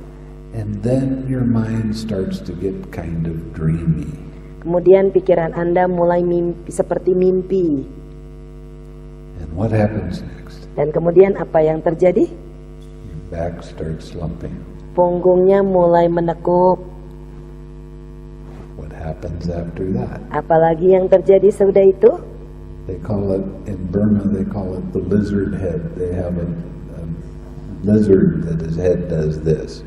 Di Myanmar dinamakan kepala toke atau cicak karena kepalanya begitu, manggut-manggut. That's how it works. Itu bagaimana itu bekerja? Now, why does that happen? Mengapa itu bisa terjadi? Because your interest in staying with your spiritual friend is not as strong as it could be. Karena rasa tertarik Anda kepada teman spiritual atau objek meditasi Anda tidak sekuat yang seharusnya. So how do you overcome this? Bagaimana Anda bisa mengatasinya? Of course, if your mindfulness is sharp, Saat kewaspadaan Anda itu tajam, you'll be able to recognize that little tiny contraction that happens in your mind. Anda bisa mengenali keketatan yang ada, yang halus itu di dalam pikiran Anda. And you can 6R right Dan then. Anda bisa langsung melakukan 6R saat itu. It disappears fairly quickly when you do that. Dan kemudian akan menghilang dengan cepat saat Anda lakukan itu. But most people don't even recognize that contraction. Tapi banyak sekali orang yang tidak bisa mengenali keketatan pengerutan itu. If you notice that you have these little tiny thoughts, Kalau Anda memperhatikan ada pikiran-pikiran kecil yang muncul, while you're kind of on your object of meditation, sewaktu Anda sepertinya sedang ada dengan objek meditasi Anda, if you 6R right then, kalau Anda lakukan 6R saat itu, that will disappear fairly quickly. maka itu akan menghilang dengan cepat. If you don't see that, Tapi kalau Anda tidak bisa melihatnya, then your mind starts to get very dreamy. lalu pikiran Anda akan mulai jadi seperti mimpi. And even then, if you can remember, you can 6R right then, and it will not be a problem. Dan kalau Anda ingat saat itu dan Anda melakukan 6R, maka tidak akan jadi masalah besar. But if you don't do that, Tapi kalau Anda tidak lakukan itu, all of a sudden your back is starting to slump. maka tiba-tiba punggung Anda mulai menekuk. Now, if you notice this Kalau Anda memperhatikan punggung yang menekuk itu and straighten your back up again, dan segera menegakkan punggung Anda so that your back is a little bit straighter than is comfortable. sehingga punggung Anda menjadi lebih tegak dan tidak begitu nyaman, Then it's still fairly easy to let go of the restlessness. It doesn't stay around very long. dan akan lebih let go the sloth and torpor, you mean? Dan lebih Sorry. mudah Sloth and dan torpor. lebih mudah untuk melepaskan kelambanan dan rasa ngantuk ini dengan lebih mudah. But when you wait until you start bobbing and go to sleep, Tapi kalau Anda tunggu sampai kepala Anda itu mulai manggut-manggut dan tertidur, then I would suggest that you go stick your head in a refrigerator in the freezer to wake up. Bante menyarankan Anda masukkan kepala Anda di freezer, di kulkas sehingga bisa seger. Or put an ice cube on your head. Atau taruh es batu di kepala. Whatever the sloth and torpor arises, when you notice it, then you sit up real straight. Tapi And you put in way too much effort to stay with your object of meditation. Tapi yang sering terjadi adalah kalau Anda mulai merasa mengantuk, biasanya Anda cepat-cepat menegakkan badan dan menambah usaha lagi sehingga tetap ada bersama objek meditasi Anda. And then you start getting back into the same thing again because you haven't really let go of the sloth and torpor. You're trying to control the sloth and torpor. Lalu maka punggung Anda akan mulai menunduk lagi karena Anda berusaha mencoba mengontrol rasa ngantuk dan lamban ini.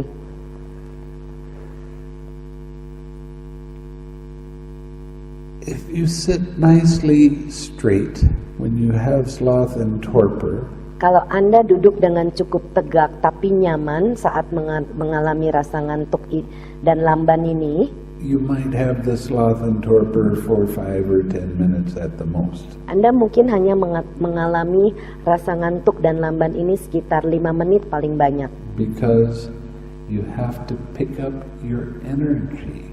Karena Anda harus menambah energi Anda. Your energy is not in balance. Energi Anda tidak seimbang.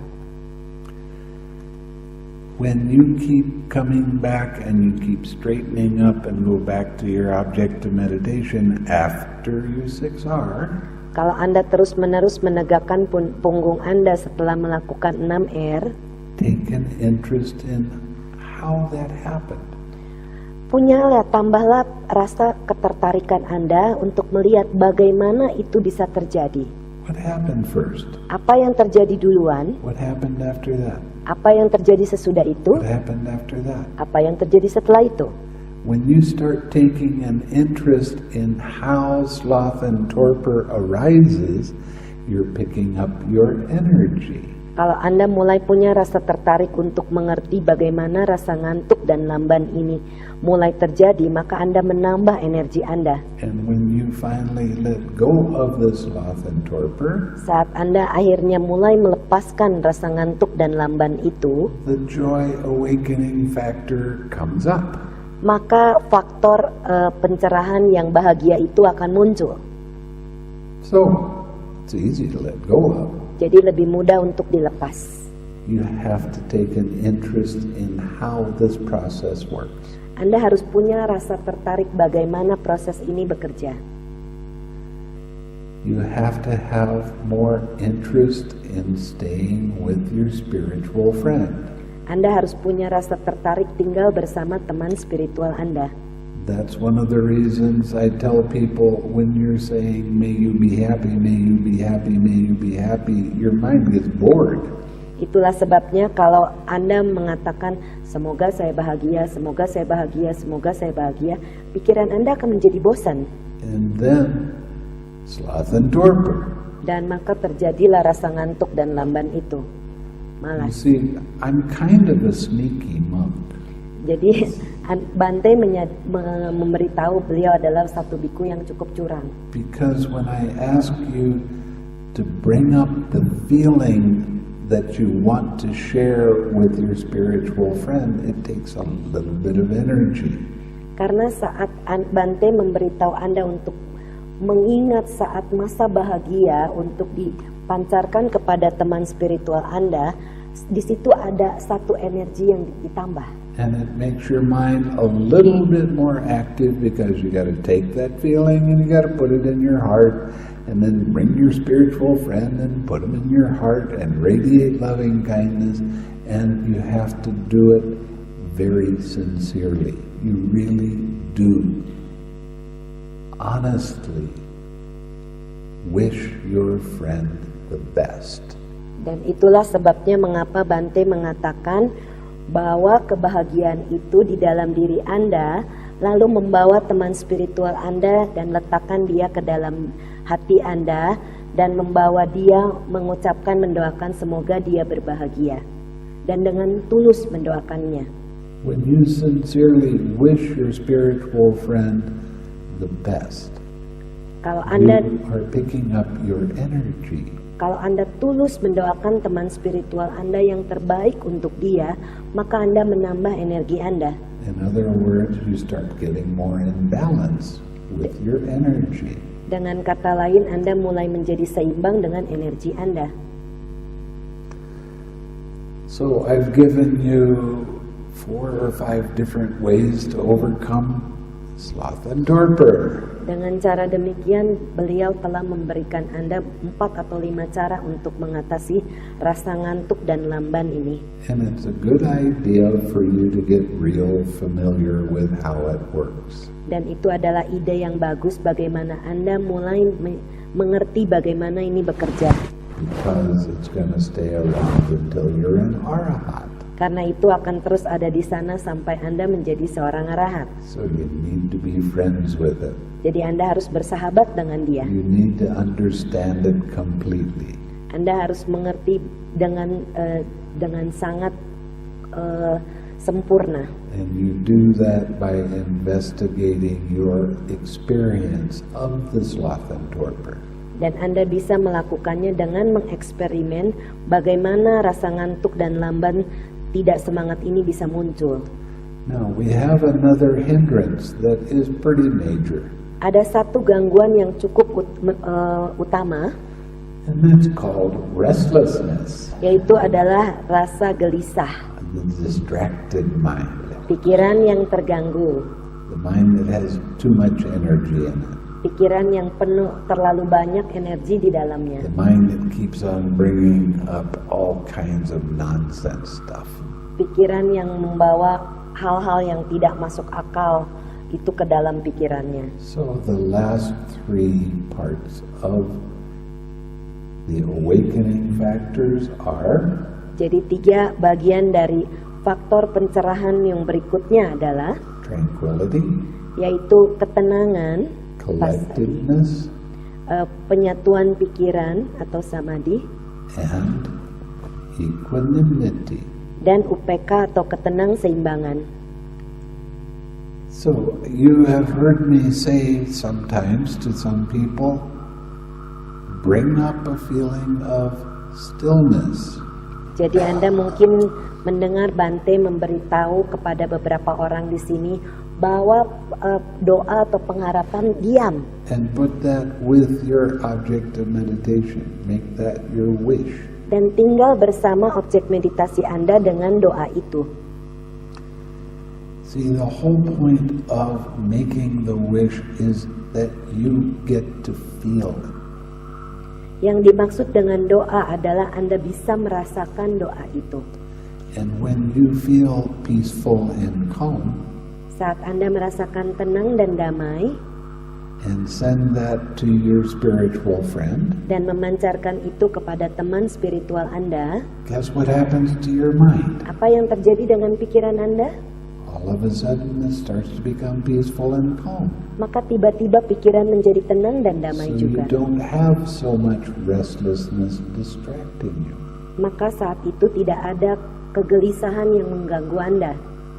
Now, if you're wondering where I get this information, Kalau Anda bertanya-tanya dari mana Bante mendapatkan informasi ini, it is from the Samyutta Nikaya, itu datang dari Samyutta Nikaya, the chapter on the Bojjhanga Samyutta. yaitu bagian dari Bojjhanga Samyutta. Bojjhanga means awakening factors. Bojjhanga berarti adalah faktor pencerahan. Okay. So these are not suggestions I'm giving you just because I want to help you, and I do want to help you, but this is coming straight from the Buddha. Jadi ini bukan dari beliau, tapi ini datang langsung dari sutta, karena datang dari Sang Buddha, karena beliau membantu Anda. So developing a mind that's very tranquil and peaceful, Mengembangkan satu pikiran yang begitu tenang dan damai, bringing that feeling into your object of meditation, dan membawa perasaan itu ke dalam objek meditasi Anda, and sending that out with your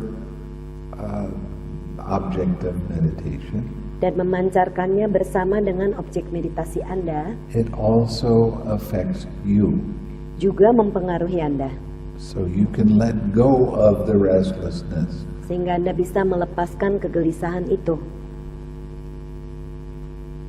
So these awakening factors are very important. Faktor pencerahan ini sangatlah penting. And the thing with the awakening factors that's very interesting Yang menarik dari faktor pencerahan ini adalah is they have to get into perfect balance. ketujuh hal ini harus ada dalam keadaan keseimbangan yang begitu sempurna Before you attain Nibbana. sebelum Anda mencapai Nibbana. And some of the people here, they're doing very, very well with their meditation, and I tell them, stay with that object of meditation, but put stillness with it, or put tranquility with it. Beberapa orang di sini kemajuan meditasinya begitu baik, dan Bante menyarankan bahwa stillness atau kediaman itu atau ketenangan di dalam objeknya, And that helps the awakening factors get into balance. dan itu membawa faktor pencerahan ini menjadi seimbang. Now, when we go back down to energy awakening factor, this is a very, very important aspect that you must understand. Saat kita membahas tentang faktor energi pencerahan ini adalah hal yang sangat penting. If your energy is not balanced, then you're either going to get restless or you're going to get sleepy. Kalau energi Anda tidak seimbang, maka Anda mungkin menjadi gelisah atau menjadi ngantuk. The biggest problem that people have, especially when they're practicing and get sloth and torpor, is they try to put too much energy in at one time.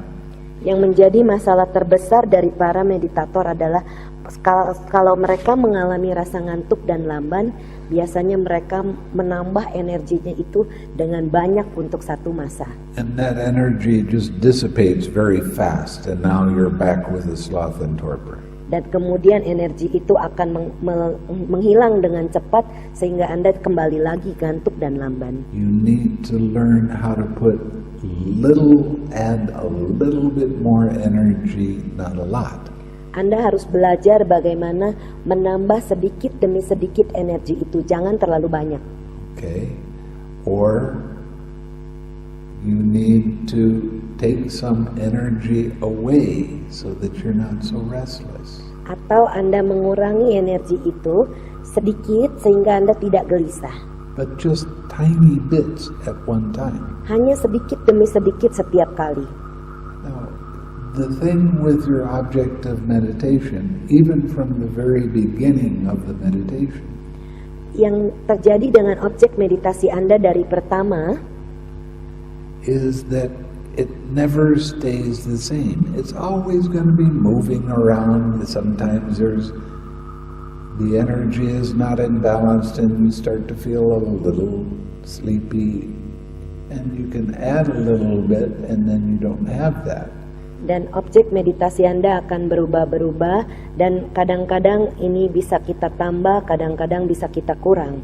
As you go into the deeper kind of jhanas, Kalau Anda masuk ke dalam jana yang lebih you dalam, might have to balance your energy 2 or 3 or 4 times in one sitting.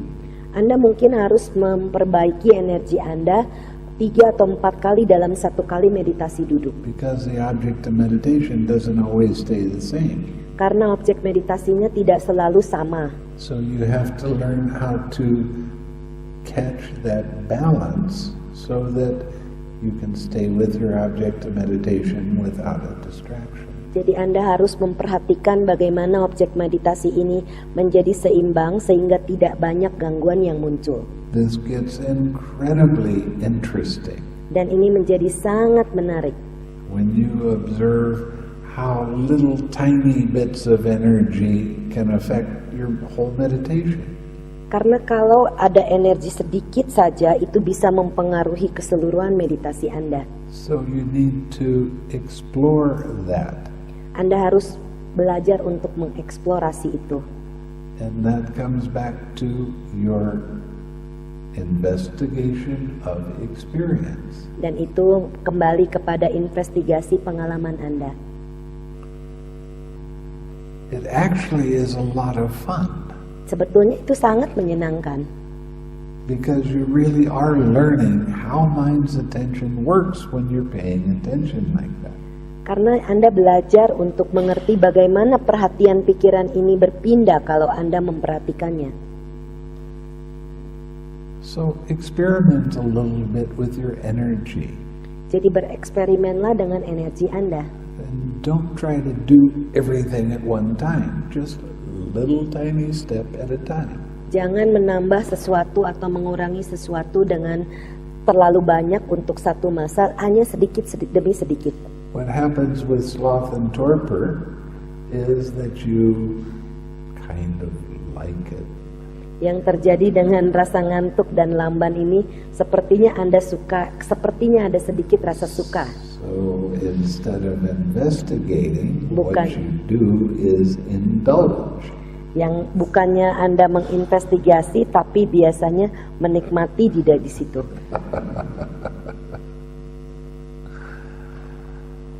But when you start investigating, it really does get interesting and fun because you can start playing with it a little bit. Oh, let's put a little bit more energy here and stay with the spiritual friend a little bit better. Dan kalau Anda bisa menginvestigasinya ini dengan memperhatikan dengan objek meditasi spiritual, teman spiritual itu, Anda bisa menambah atau mengurangi energi. Now this Jadi does menarik. take strong mindfulness.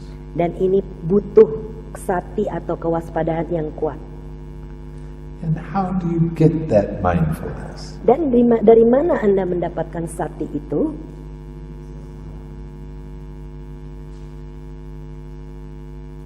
Starts with an S. Mulai dengan huruf S. It's also S in bahasa. Oh, good. Ya. Maybe we'll call it the 6 S's. S dalam bahasa Indonesia kan juga senyum.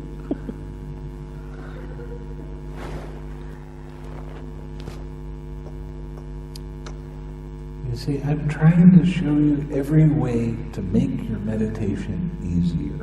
Beliau berusaha sehingga bisa menjelaskan kepada Anda sehingga meditasi ini sangat menjadi mudah. And it will get easier the more you Akan menjadi mudah kalau Anda banyak senyum. It really does work this way. Karena memang bekerja seperti itu.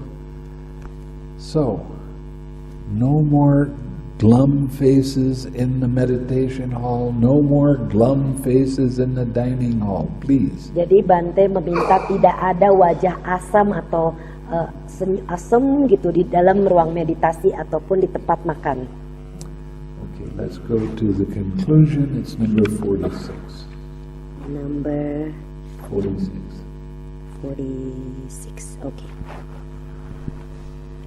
Monks, if anyone should develop these 4 foundations of mindfulness in such a way for 7 years, Para biku, jika seseorang mengembangkan 4 landasan kewaspadaan ini sedemikian rupa selama 7 tahun, one of 2 fruits can be expected for him.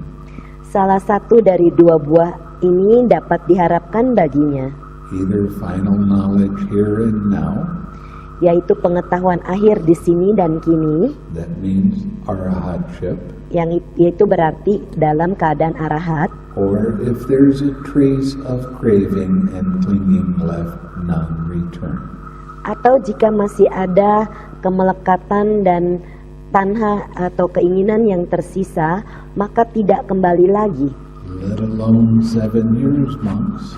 Apalagi 7 tahun para biku, If anyone should develop these 4 foundations of mindfulness in such a way, jika seseorang mengembangkan 4 landasan kewaspadaan ini sedemikian rupa, for 6 years, selama 6 tahun, 5 years, 5 tahun, 4 years, 4 tahun, 3 years, 3 tahun, 2 years, 2 tahun, 1 year, 1 tahun, one of 2 fruits can be expected for him.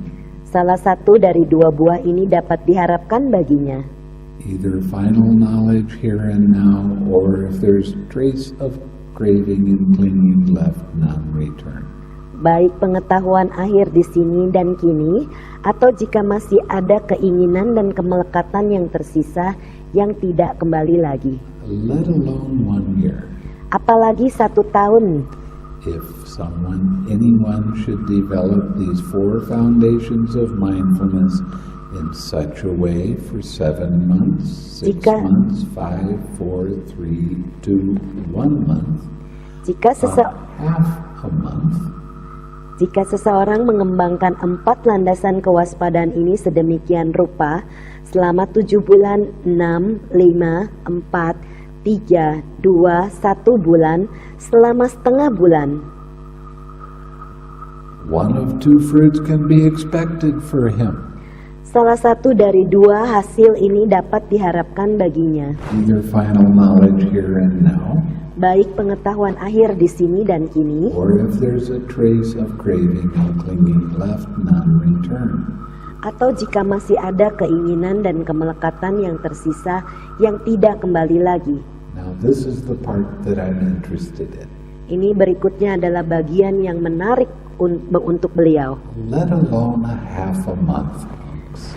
Jangankan setengah bulan para biku, If anyone should develop these 4 foundations of mindfulness in such a way for 7 days, jika seseorang mengembangkan 4 landasan kewaspadaan ini sedemikian rupa selama 7 hari, One of two fruits can be expected for him. Salah satu dari dua buah dapat diharapkan baginya, Either final knowledge here and now, baik pengetahuan akhir di sini dan kini, or if there is a trace of craving and clinging left, non-return. atau jika masih ada kemelekatan dan keinginan yang tersisa, Did you yang hear- tidak kembali lagi. Did you hear that last part? Anda mendengar bagian terakhir? How many days are left for this retreat? Masih tinggal berapa hari lagi dalam retret ini? 4, 5. 5 days left. 5. Yeah, it's possible. Ya, masih mungkin. They got the basics down. Now all you have to do is Yang Anda harus lakukan adalah now, senyum. finally. So it was with reference to this that it was said, monks, this is the direct path for the purification of beings. Jadi dengan acuan pada hal inilah dikatakan para biku, inilah jalan langsung untuk pemurnian para makhluk, For the surmounting of sorrow and lamentation. untuk mengatasi kesengsaraan dan ratap tangis, For the disappearance of pain and grief. untuk lenyapnya kepedihan dan kesedihan, For the attainment of the true way. untuk tercapainya jalan sejati, For the realization of Nibbana. untuk penembusan nibbana, Namely the 4 foundations of mindfulness. yaitu 4 landasan kewaspadaan. That is what the Blessed One said. The monks were satisfied and delighted in the Blessed One's words. Demikianlah yang dikatakan oleh yang terberkahi, para biku merasa puas dan bersuka cita di dalam kata-kata yang terberkahi. Okay, Jadi, now you have all the information you need. Anda punya semua informasi yang dibutuhkan.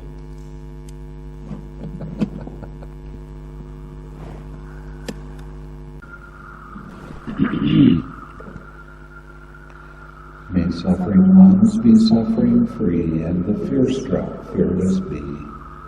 May the grieving shed all grief, and may all beings find relief. Semoga yang menderita bebas dari derita, semoga yang rasa takut bebas dari rasa takut, semoga yang berduka menghapus semua dukanya, dan semoga semua makhluk menemukan kelegaannya. May all beings share this merit that we have thus acquired for the acquisition of all kinds of happiness. Semoga semua makhluk membagi jasa yang telah kami peroleh untuk memperoleh semua jenis kebahagiaan. May beings inhabiting space and earth, devas and nagas of mighty powers share this merit of ours. Semoga semua makhluk di angkasa dan bumi, para dewa dan naga yang perkasa, berbagi jasa-jasa kami ini. May they long protect the Buddha's dispensation. Semoga mereka terus melindungi ajaran Buddha. Sadhu, sadhu, sadhu.